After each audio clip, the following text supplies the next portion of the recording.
okay? And I mean that. So my wife, Lindsay, I love you, babe.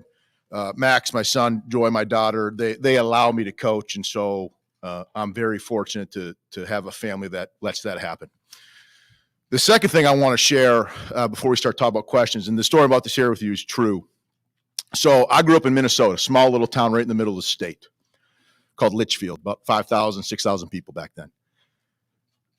Minnesota's hockey country, right? So grew up playing hockey. Okay, I had an older brother, younger sister, and we were all close enough in age that some of you who remember what it was like to grow up in the 80s when you didn't have to wear a helmet to ride your bike, right? Or seatbelts were optional, right? Okay, maybe suggested, okay?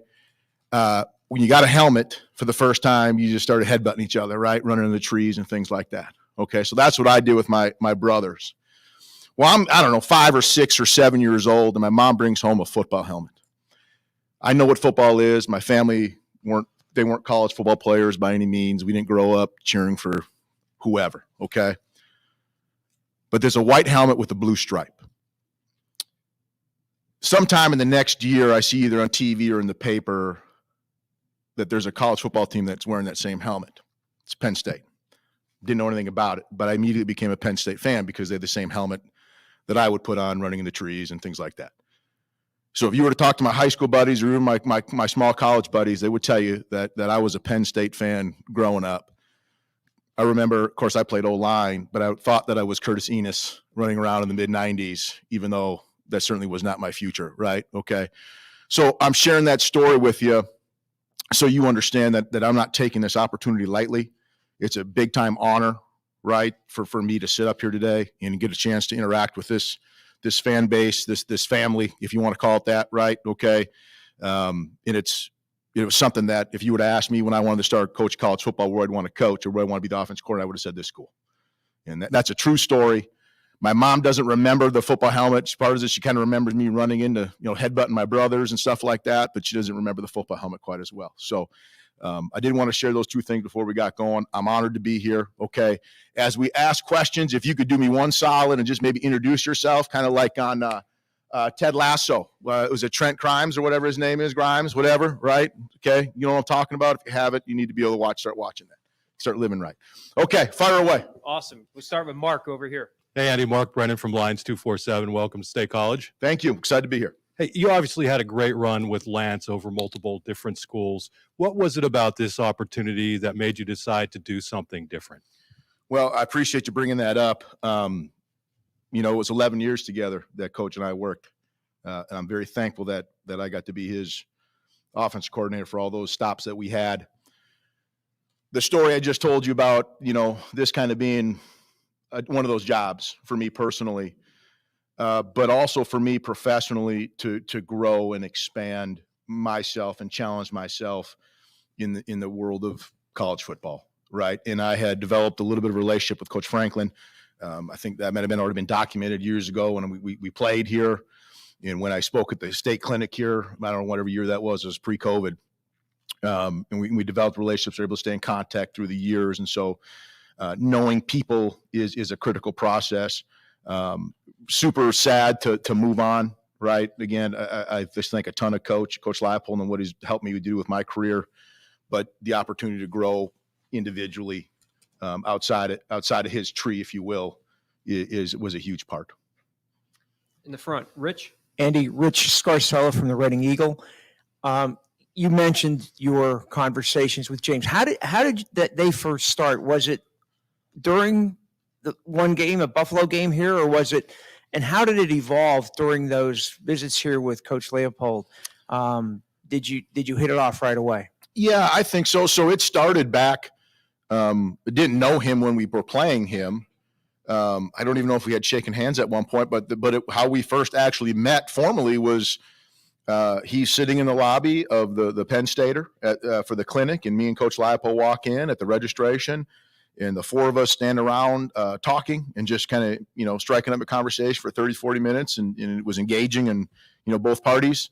And he says, hey, why don't you come by the building tomorrow morning we'll show you around. I said, great. So we came in the next morning and we visited, we toured the Lash building and talked about football for about 2 hours, just random things from scholarships to how you organize, staff, everything like that. And it was a very organic connection, I would say, from the start. And then again, to kind of stay in touch through the years. So that's how probably the first time that we had a real meaningful conversation. I think so. Yeah. Yeah. I would like to say that. I don't know, maybe coach says something different, but yeah. No, I think going back to the people component of this is that there was a lot of alignment and shared, philosophies of about, people and players and stuff like that. And so, people tend to be attracted to that kind of stuff, right? People who you have similar values to. And I think that was what started it. Over here in the right middle, John. Hi, Andy. John Sauber, Center Daily Times. James talks a lot about collaboration on the offensive staff. I talked to some assistants that worked with you that said you always made them feel heard. Why is that something that's so important to you in kind of helping your assistants along as well? Because 13 brains are better than one, really, right? And I think when you look at college football, ultimately it's about the players. And so the more coaches who are, especially within position coaches, they have the closest and most direct relationship to the position players, right? And so that when we can get everybody on the same page about what we're doing and why we're doing it, getting input from other people makes that process go a lot smoother. I think if you look at any organization, and when you think about organizational health in business, or in our world, college football, I think people who are sitting at the table, or people who are sitting in meetings, and I'm sure that maybe you've had a meeting at some point in your life, at how valued you feel when you feel empowered to add or maybe write your own story or whatever it might be, right? You feel a lot more empowered as an employee, and you'll buy in a lot more to what's happening. So just a couple of reasons to summarize this. One, there's a lot of really good ideas that other people have, right? My job is to make sure it's all coordinated together and it's all in alignment and it all fits with what we're doing. Right. But then two, when you have people who have direct relationships with the players coming up with ideas, their communication about those ideas to the players it's more thorough and better. Over here on the left, Corey. Corey Geiger, DK Pittsburgh Sports. Jaywan Sider said something fascinating a little while ago. I'm not sure we had really known this. He said that you interviewed for the tight end coaching job here a few years ago, which ironically went to Ty, and now you're essentially his boss. So can you share what happened there, and then just how life plays out, the plan? Like where would your life be if you had gotten the tight end job here a few years ago versus now you're coming back in as the offensive coordinator? It's kind of funny you said that. I really have not thought about that too much. But I joke with Coach Leipold. He didn't hire me the first time he interviewed me either. It's true. So I don't know, something about my first impression, maybe it just doesn't fit well. But the unique thing is, Coach Howell getting the job, who obviously does a great job, and then to come here and continue to collaborate with those people, it's pretty cool deal when you think about how, to your point, or where life takes you. If I would have been here, would I have gone to Kansas and been a part of what they're doing there now? Right? Probably not is the answer. And so to be able to go there and grow, with the people that I was there, the rest of the staff and Coach Leipold and all those players, and then to come here and take some of the things that we learned, from that journey back over to here. I think you said it right when you said it's just it's life, and you just never know where it's going to take you and what's going to happen. And it would be a point to illustrate the relationships that you have with people. You never know when they're going to be really meaningful, no matter how maybe insignificant or significant it feels at the time. Next thing you know, 15 years later, that person, you're working with them side by side, and your livelihoods kind of depend on each other. Back over here in the middle, Johnny. Yeah, Johnny McGonigal with Penn Live.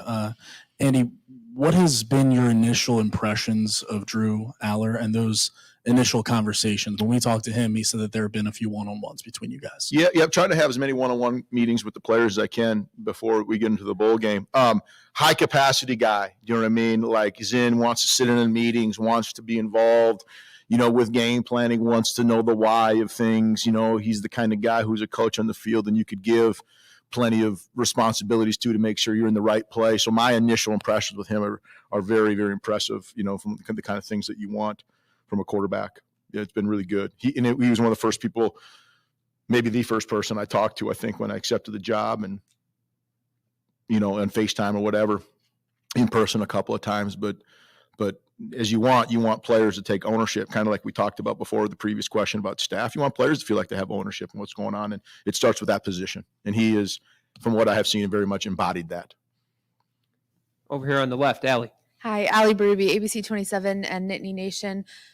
We've talked to James a lot about loyalty and what that means to him. He spoke about Jaywan Sider and Ty Howell being guys that he felt like had tremendous loyalty to Penn State. James talks about his loyalty to the overall health of the program. I'm curious from your perspective, you seem like a loyal guy, been with a number of coaches a long time.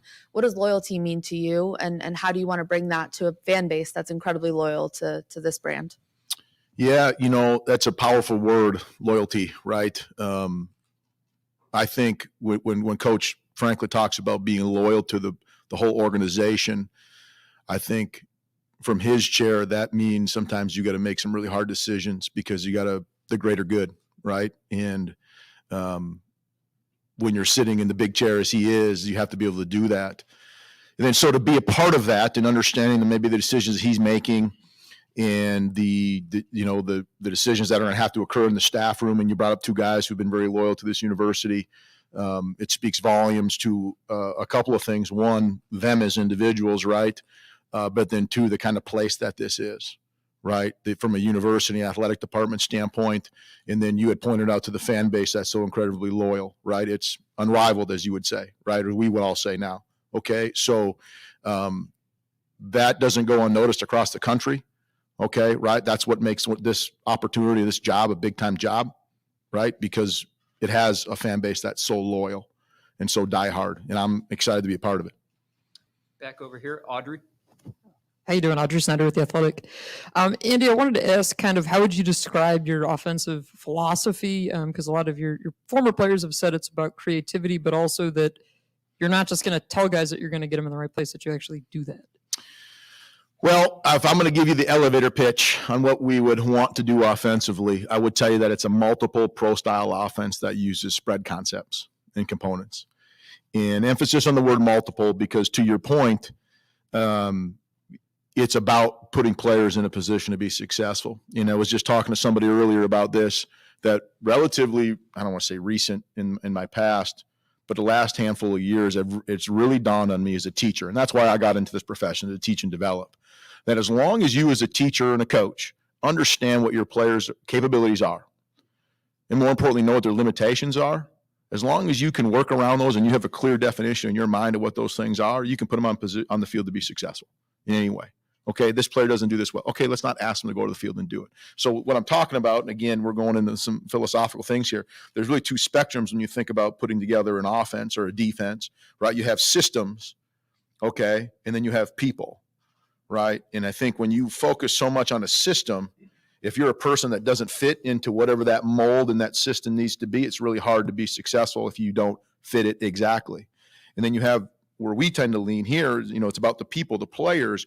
What do they do well? What are they capable of? Okay, what are their limitations? And let's focus and do things that are going to put them in positions to be successful. Now, I know that sounds like the first thing that you would hear in some sort of coaching theory class, but I'm just telling you, theory and practice are two totally different things. And every coach wants to say that, but it's a hell of a lot easier to just have a system and kind of try to fit, whatever, the pieces into it. You have to do a lot more critical reflection as a teacher and a coach to figure out what makes the players go, what things they do well, right? You know what I'm saying? So I appreciate that you've asked some of my former players. You've talked to them more recently than I have, unfortunately, but that's the way some of it is. But if you can't do this, in my opinion, as a coordinator, you're missing the boat. It's because it's always going to be about people, right? And I think when you look at the next level, pro football, they only get 53 guys. So you only have these two, tight ends to use. So you better figure out how to use them, right? In college, we have 100 and some people on the roster. So you see all over college football, there's just a mess of people who are just system oriented. And you better fit this. And if not, tough crap. You know what I mean? Find someplace else to play where this person might have very good, capabilities to help your team win. You just got to put them in a position to be successful to do it. So it's kind of a long pontificating answer to your question about offensive philosophy, but hopefully I answered it. Back far left, Andrew. Coach Andrew Clay, WTAJ. Hey, can we just stop for a second and talk about your sweater? Because Thank that is you. big time. Thank you. I kind of have a two-part question. I'm with WTAJ and Nittany Nation. One, did you ever go through an Andrew crisis? I did when I went off to college. The real question is, how much freedom do you feel you have coming in here to make the offense what you want it to be? Okay, so first question. It's Andrew. That's your legal name? Well, your mother named you after one of the 12 disciples. So, right? You know what I mean? You know, some people are blessed with that, right? So, no, I never had a crisis, though. Second question. You know, the second part of your question about, you know, and his coach has documented this too, the journey to getting here, it wasn't snap my fingers and show up, and it wasn't, hey, you want the job, Andy, and show up. There was a long, many dialogues, countless conversations about theory, philosophy, responsibilities, staff, okay, to make sure that it's a good fit, because we've said that word a lot, alignment, fit. And really the only way that you can ensure that you have those things is by spending time with one another and asking questions and hard questions in getting to know one another. So very much feel that we'll be able to do things here, right, to what we feel that we need to do to move forward and improve. Back over here, Neil. Hey, Andy. Neil Riddell from the Altoona Mirror. Do you run the game from the press box or the field? Have you done both? Can you talk about your preference? So this will be my 19th year of calling plays, which is a long time. I started saying that to some recruits that we've talked to, and I'm like, that's longer than you've been alive, you know? But anyway, I have been in the press box for every game except for I think 3 or 4 games. And for me, game day is about making sure that I'm calling the best play, that I have a chance to critically reflect on what we're doing, and the press box gives me the best situation to do that. There's also restrooms nearby and food and drink, so we're good. There's no restrooms here? Okay, well, that'll be a problem. But no, but in all seriousness, to be in the press box, I think for me has always been, I call it a sterile environment where you can be up there and you can think and digest without any of the emotion that's happening in the game. Way in the back. Hi, Thomas Frank Carr, Blue White Illustrated. I want to ask you another philosophical question about football. A couple of the guys that have sat there earlier today talked about getting players to play fast and having things be simple. But football is, by its nature, a complicated game with 22 players on the field. How do you go about simplifying the picture for the offense while presenting something complex to the defense, especially for the quarterback, so that player can excel at his position? Yep. Well, I've had a saying for a while now, and players that have played with me could probably regurgitate it back. We always talk about win with speed. And so to your point about playing fast, right? Win with speed, right? Allow kids to think, react fast, everything like that. So you talk about complexity versus simplicity, okay? Simplicity will always win, okay? But now I'm gonna go someplace. Do you like ice cream? Okay. Is there a Dairy Queen in town? Yes. Well, I'm sure there's a creamery too, right? I had a little bit of that. It's fantastic, right? Okay, but here's where I'm going. Do you like blizzards? Okay, right? You had probably multiple different kinds of blizzards, right? Okay. Maybe you put Reese's peanut butter cups and Reese's Pieces, right? Okay, maybe you put Heath, right? There you go, right? There's a toffee lover right there. That you're the 1%. Okay. So the blizzard in itself, right, is a wonderful dessert, right, which we should all use in moderation, correct? Okay. In itself looks complicated because it's messy inside, right? And the person working there puts it in the machine and the ice cream. But fundamentally, it's mostly made up of what? Vanilla ice cream. So if you could equate offensive football to your favorite blizzard and understanding that what it's going to look like is going to be looking like a messy piece of deliciousness, but fundamentally is composed of really just vanilla ice cream and your favorite candies, right?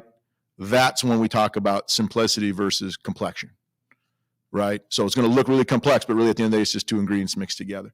So we want to make sure that we have the vanilla part of our offense mastered to the point that it's the solid foundation of everything that we can do, so that when we mix in all that goody stuff, right, it's going to make something that's really awesome.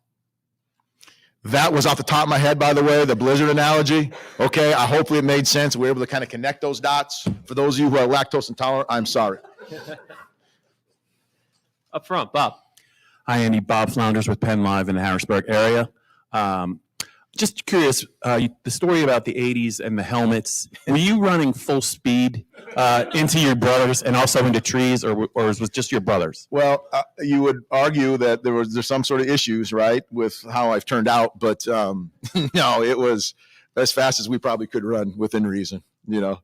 My question is, as a college, you played center in college. Mm-hmm. How did that that seems a little bit unique to be the offensive coordinator. Maybe it's not, but how do you think that's kind of helped and shaped you see offense moving forward with kind of a lineman's perspective? Because that's a pretty critical position on the line, but you don't usually see a lot of people go from becoming centers to maybe offensive coordinators. That's a great question. So one of the things that I feel that I've been able to do in my years of coordinating is I've been able to coach every position while calling plays at some point during those 19 years. And that has allowed me to have some big picture thinking, right? And I understand why, if you're going to do some sort of route adjustment or some sort of change in a blocking scheme, I have a pretty good understanding of how that's going to affect each of those positions. But to your question specifically about being able to play on the offensive line in college, I do know this: the most important position group in football is the O-line, right? The most important position is the quarterback, but the most important position group is the offensive line. And so if you can start what you want to do schematically, right, going back to the players' limitations and capabilities, you start from the ball out. So you start from what the linemen are able to do well and what the quarterback's able to do well, and have a good understanding of that, then you should always be able to at least put yourself in a position to have success as an offense. So it just makes sense that I know what that, the variables that group has to deal with and how fast they have to react to the stimulus when a ball is snapped. You want to make sure that they have a limited number of pre-snap variables, so it allows them to play fast. Back left, Ryan. Hey, Andy. Ryan Risky with WTAJ and Nittany Nation. This offense has a lot of talent on it. However, this season it kind of struggled with some consistencies. What have you identified as maybe the reason for some struggles, and how do you feel that your system will be able to make it more explosive next year? I don't know that I could intelligently speak about what I would believe to be any kind of limitation or whatever would cause inconsistencies. I would tell you that I know what you can do to prevent inconsistencies, and that is by practicing everything that you want to emphasize consistently well, right? I said this before, I'm a huge preparation, a huge practice guy. Like, you can't just go out there and not practice things a certain way and expect to get results on a Saturday. Okay. And again, I don't know enough to be able to speak about last fall that way. I'm just speaking about my experiences as a coordinator coach, is that you're going to train your players to be a certain way, and you're going to train them on the things that you're going to emphasize. And so if you want to emphasize being explosive, if you want to emphasize taking care of the football, if you want to emphasize being good in the red zone or in third down, which, as we all know, are the critical stats in football, at least on offense, like, you need to emphasize those things, and you have to make sure that you have a big picture, intentional understanding of what you're doing and why, right? Okay, and then repping it over and over and over again, defining clearly to the people on your team and in your organization, here's what we want to do well. Here's why I want to do those things well. And then more importantly, here's how we're going to do those things well. It could be how we practice. It could be the individual drills that every position coach is running. You have to define those things and be very intentional about them. In the front, Mike. Hi, Andy. Mike Poorman, statecollege.com. Come post-bowl season, who will be coaching the quarterbacks in the room and then hands-on on the field? And if it's not you, will you have a position group? Yeah, there's going to be three of us that are working with the quarterbacks: myself, Coach Franklin, and Danny O'Brien. And I know Danny's been there since, for the last couple of weeks, who I've interacted with. Does a fantastic job. You have a chance for a guy who's played professional football at the quarterback position to interact with your quarterbacks. I think that's a huge deal. And then Coach Franklin being an offensive guy, you know what I mean, involved. And then myself having coached quarterbacks in the past, and then having be able to see the whole big picture with them. So it'll be very NFL-like in terms of how we interact with those guys.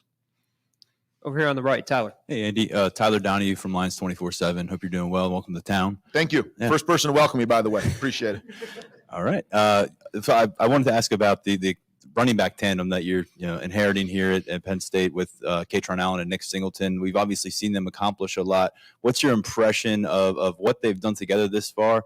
And sounds like from both of them, they plan on doing it again in 2024. How rare is that in college football to have two players at this specific position that you can work together on an offensive game plan around? Well, if you want to play championship football, you have to have balance, meaning you have to be able to throw the ball well, you have to be able to run the ball well. And when you have a couple of running backs like them and other guys in the room, and Coach J1 does a great job of working with those guys, it starts there, right? So your success in your ability to run the football is going to start with that position, and then obviously the line and tight ends and the perimeter blocking with the receivers. That how well that you can run the football. So I don't know how rare it is. It's hard to say, but I know if you have two guys that are pretty good football players, and I've been able to have that in the past before, that complement each other very, very well as ball carriers, that can be really challenging to defend because everyone's going to be so worried about what do we do to stop this guy, and then another one comes in and they could stay fresh. And at that position, you really have so many hits to give in football, then they could distribute the wealth a little bit, and I call that ball distribution. So the ball can be distributed even within that room is a big deal. So it's awesome. I'm excited. The things I've seen on tape from those guys is very impressive. They're really good players, and my interactions with them so far to date have been all really, really pretty cool. In the middle, Mike. Hi, Coach. Mike Gross, Lancaster Newspapers. After one of the games this year, James said, we have to find a way to get easy throws for our quarterback to get him in a rhythm, easy access throws, etc. What does that mean to you, and how do you make that happen? Well, when you talk about easy throws, you're looking for often soft coverage. You're looking for things that can get out of his hand on rhythm and timing.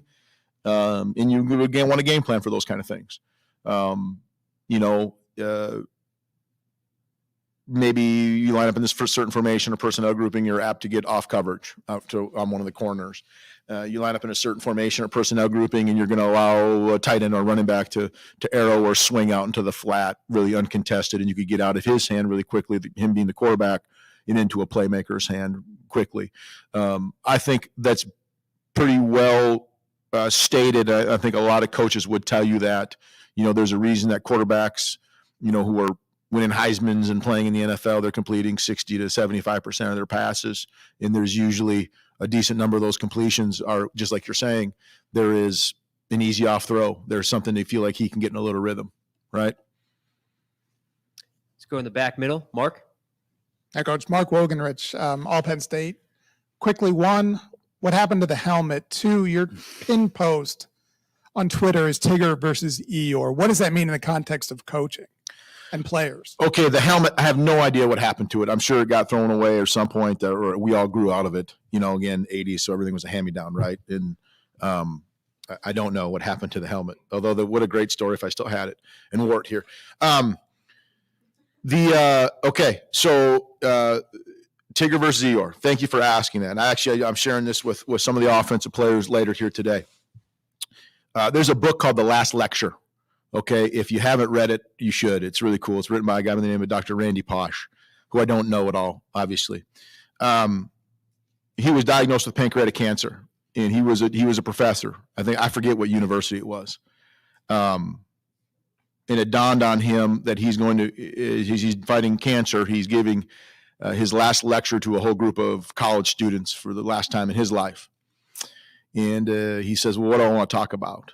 And again, in this book, it's full of really good life lessons that probably as we all as human beings need to make sure we keep the main thing. And there's a lot of profound things in there, but the most profound thing in the book to me was he showed a picture of Tigger the tiger and Eeyore the donkey from Winnie the Pooh. And it just simply said, who would you rather live your life like? And it was like, just one of those things, like your mind explodes, because those of us who remember, those of us who have children or have had children young enough to remember Winnie the Pooh know exactly what those two characters are like. And one's very lethargic and he's down and his body language always stinks. And the other guy's just fired up no matter whatever the situation is. And how does that apply to football? You see, in football, it's not what you do. It's not the schemes that we're going to run. It's not the plays we're going to call. It's how we do those things. And when you train yourself as much in football as our football players do, think of the work that's going to be done by our football team starting, the day after that bowl game, okay, until we play the first game. Think about the amount of work that they're going to do for that one little moment. And the things that they have to train themselves on, how mundane and monotonous that can be to get up and to work out in the morning and lift and train and run and practice. So everyone's doing that stuff across the country in college football. So what's going to separate us from them?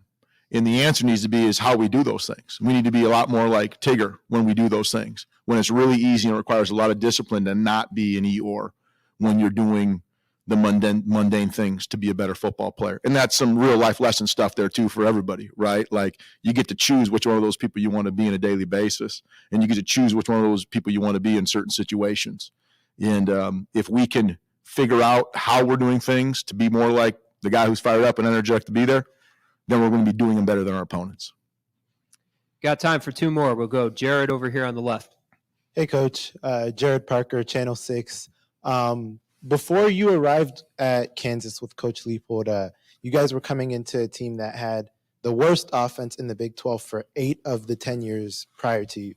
You come to Penn State, and it's a little bit of a different situation. Penn State hasn't had issues scoring aside against Michigan and Ohio State. What's the difference in what you're expected to do here versus your past jobs? Well, I think when you ask about that from an offensive standpoint, it really goes down to just holistically the whole organization. Right away here, I could tell that there's a really healthy culture in place. The things that the players are saying when I meet with them are very consistent about what they want to do well, what they want to improve on, what they're currently doing well. And that consistency is rang true through the staff, you know what I mean, in all departments. So, when you're coming into a situation like that, there's already a really good foundation that's already in place that's been built upon. Going to a school like, as you pointed out, that had not had very much success in over a decade, there is no foundation. And so you're truly building it from the ground up, which we were able to do there. So, but you're still building the houses the same way, right? So there's got to be a really good foundation. It's just that here, me as an individual, I get to start a little bit more towards the finishing touches of the house, if you will. Now, I've never built a house, nor am I, you know what I mean? So I've never got to pick like the finishing touches and the doorknobs and all that kind of stuff, but that's kind of probably where we're at. You know what I mean? If that analogy makes sense. So it's going to be different in the sense of we don't have to start from ground level, foundational cultural things. And I'm a big culture guy. I love talking about it. I think our culture will precede our results. For sure. That's well documented across any organization. So to be a part of that, to be involved with that, and then to tweak and add in addition to help us be the best, is a little bit different. Last question, back middle, Donnie. You go, Donnie Collins, Scranton Times. You seem to love coaching, the idea of it, the responsibility of it. Was there? Why did you get into it? And is there a coach or two outside of Lance that you kind of opened up your mind to what it could be? Okay, that's a great question. And I'm going to try to summarize the best that I can about when I knew that I wanted to coach. And you don't ever have a profound moment when you're growing up. But again, being in Minnesota, hockey was a big deal. My first exposure to teaching somebody else how to do something was when I was probably in 6th or 7th grade, right? So those of you who know anything about hockey know that you usually start skating when you're pretty young, and they're called mites.